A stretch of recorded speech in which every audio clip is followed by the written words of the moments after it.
And welcome. তো আজ আমি তোমাদের ফুল কভারেজ মেকআপ বেস রেডি করা শেখাবো। তো চলো মেকআপ শুরু করা যাক। আগে আমি ওয়েট ওয়াইপস দিয়ে ভালো করে ফেসটাকে ক্লিন করে নিচ্ছি। ফুল কভারেজ মেকআপ বেস রেডি করার কিছু নিয়ম আছে, সেগুলো তোমাদের আজ আমি স্টেপ বাই স্টেপ সমস্ত দেখাবো। তো প্রথমত মেকআপ শুরু করার আগেই যেভাবে স্কিন প্রেপ করতে হয় সেভাবে আমি করে নিচ্ছি। আমি এখানে মামা আর্থের ময়শ্চারাইজারটা ইউজ করেছি, যেটা খুবই ভালো। কোনো প্যারাবেন, এসএলএস বা হার্মফুল কোনো ইনগ্রেডিয়েন্টস এটার মধ্যে নেই, তাই আমার এটা খুবই পছন্দ হয়েছে। আর ইনসাইটের প্রাইমার ইউজ করছি। এবারে আমি ইনসাইটের একটা কালার কারেক্টার প্যালেট থেকে অরেঞ্জ কারেক্টার দিয়ে আমার যে ডার্ক সার্কেল, ডার্ক প্যাচেস যেগুলো আছে সেই এরিয়াগুলোতে ভালো করে দিয়ে নেব। অরেঞ্জ কারেক্টারটা দিয়ে আমরা আমাদের যে ডার্ক প্যাচেসগুলো আছে বা ডার্ক সার্কেল সেইগুলোকে হাইড করতে পারি। আমার ফেসে কিছুগুলো অ্যাক্টিভ অ্যাকনেস দেখা গেছে, তো তার জন্য আমার ফেসটা অনেকটা রেডনেস চলে এসছে। সেই রেডনেসগুলোকে হাইড করার জন্য আমি গ্রিন কারেক্টার দিয়ে ভালো করে সেগুলো অ্যাপ্লাই করে নিচ্ছি। এরপর আমি একটা কনসিলার দিয়ে যেখানে যেখানে কারেকশনের প্রয়োজন ছিল সেই সব জায়গাতে কনসিলার দিয়ে একটু হাইড করে নিচ্ছি।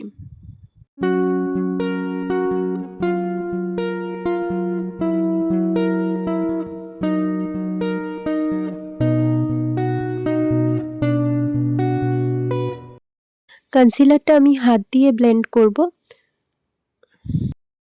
আদারওয়াইজ বিউটি ব্লেন্ডার ইউজ করলে এখানে কনসিলার প্লাস কারেক্টার দুটোই উঠে চলে আসবে।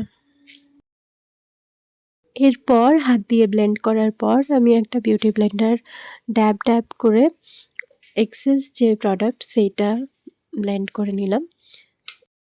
এবার ফাউন্ডেশন ইউজ করার আগে আমি একটু বানানা পাউডার দিয়ে যে কনসিল করেছিলাম যে জায়গাগুলো সেগুলোকে সেট করে নিচ্ছি। তো ফাউন্ডেশনের জন্য আমি এই দুটো ফাউন্ডেশন ইউজ করছি, মার্সের ফাউন্ডেশন আর এলএ গার্লের ফাউন্ডেশনটা ইউজ করছি। দুটো সেটকে মিক্স অ্যান্ড ম্যাচ করে নিয়ে আমার স্কিন টোনের কাছাকাছি নিয়ে যাওয়ার চেষ্টা করছি। যদিও আজকের ফাউন্ডেশনটা একটু লাইট শেডে রেখেছি, মেকআপ পুরো কমপ্লিট হয়ে যাওয়ার পর আমার স্কিন টোনে চলে আসবে। তো ব্যাস আমার প্রোডাক্টকে ভালোভাবে ব্লেন্ড করে নিচ্ছি। এরপর আমি নেক এরিয়াতেও ফাউন্ডেশন দিয়ে দিচ্ছি, যেটা মেকআপ করার সময় আমরা প্রায় সময় ভুলেই যাই যে নেক এরিয়াতে ফাউন্ডেশন দিতে হবে বলে।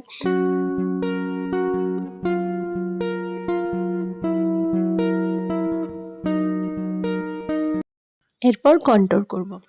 কন্ট্যুর করার জন্য সেই একই প্যালেট থেকে, ইনসাইটের প্যালেট থেকে আমি কন্ট্যুর করছি।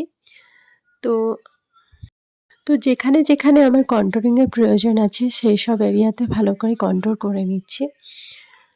তো বেসিক্যালি কন্ট্যুর করার একটাই মূল কারণ থাকে, যাতে আমার ফাউন্ডেশন দেওয়ার পরে ফেসের শেপটা বোঝা যায় না, তাই জন্য এই কন্ট্যুরিং করলে ফেসের শেপটা ঠিক রকম বুঝতে পারা যায়। একটা শ্যাডো ক্রিয়েট করে।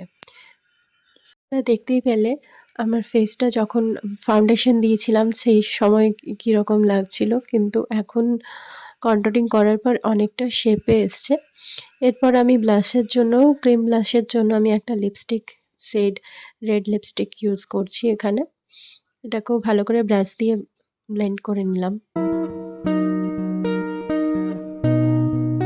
এবার কনসিলার দিয়ে আমি হাইলাইট করে নিচ্ছি, আমার হাই পয়েন্টগুলোকে আবার হাইলাইট করে নিচ্ছি। তো এবার আমি ইনসাইটের পাউডার দিয়ে পুরো বেসটাকে সেট করে নেব। তো আমি এক্সেস পাউডার ইউজ করব না, আদারওয়াইজ মেকআপটা ক্রিজ করে যাবে। তাই জন্য যেখানে যেখানে আমি কনসিলার ইউজ করেছি সেখানেই আমি বানানা পাউডারটা ইউজ করব। কন্ট্যুরিং এরিয়াতে আমি পাউডার কন্ট্যুর করে নিচ্ছি, যাতে কন্ট্যুরিংটা একটু বেশি বোঝায়। And now it's time for my favorite part, the blush. Powder blush use করছি আমি সুইস বিউটির প্যালেট থেকে। একটা পিচি পিঙ্ক শেড দিয়ে আমি পাউডার ব্লাশ ইউজ করে নিচ্ছি। তো এরপর পুরো বেসটাকে সেট করার জন্য আমি সেটিং স্প্রে ইউজ করছি। ভালো করে সেট করে নিচ্ছি পুরো ফেসের মেকআপ যাতে উঠে না যায়। সেটিং স্প্রেটা ভালোভাবে ফেসে অ্যাবজর্ব হয়ে যাওয়ার পর আমি একটা হাইলাইটার প্যালেট, এইটা সুইস বিউটির হাইলাইটার প্যালেট। এটা খুবই ভালো আর অ্যাফোর্ডেবলও হচ্ছে। খুবই ভালো প্যালেটটা, তোমরা দেখতেই পাচ্ছ কতটা পিগমেন্টেড। এরপর আমি যেভাবে আইব্রো ফিল করি, আমি আইব্রোটাকে ফিল করে নিচ্ছি। ডাউনওয়ার্ডসে কোম করার পর আইব্রোটাকে শুধু স্পার্স এরিয়াগুলো আছে যেগুলোতে আমার ফিল করার প্রয়োজন, শুধু সেই সব জায়গায় আমি প্রোডাক্ট দেব আর ব্রাশ আউট করে নিচ্ছি। এরপর আমি আই মেকআপের জন্য প্রথমে একটা কোল কাজল দিয়ে ওয়াটার লাইনে, আপার ওয়াটার লাইনে ইউজ করে নেব। আর ওই কাজলটা দিয়েই ভালো করে আমার আইলিডেও দিয়ে দিচ্ছি। এরপর একটা ডার্ক ব্রাউন শেড দিয়ে কাজলটার সাথে ভালো করে ব্লেন্ড করে নেব। তারপর আরেকটা ট্রানজিশন শেড দিয়ে ভালো করে ব্লেন্ড করে নিচ্ছি। আর লোয়ার ওয়াটার লাইনেও শেডটাই লোয়ার ওয়াটার লাইনেও দিয়ে নিলাম। এরপর আমি ল্যাকমের যে আইলাইনার আছে সেই আইলাইনারটা ইউজ করছি এখানে। এরপর মাস্কারা দিয়ে মোটামুটি আমার আই লুক কমপ্লিট, আমার মেকআপও কমপ্লিট হয়েই গেল। তো তোমরা দেখো আজকের যে বেসটা কতটা ফ্ললেস। তোমরা আগেই দেখেছো যে আমার ফেসে অনেক প্রবলেম ছিল, কিন্তু স্টেপ ওয়াইজ মেকআপ করে হাইড হয়ে গেছে। থ্যাংক ইউ সো মাচ ভিডিওটা দেখার জন্য। পছন্দ হলে একটা লাইক করে দিও, সাবস্ক্রাইব করো। Thank you.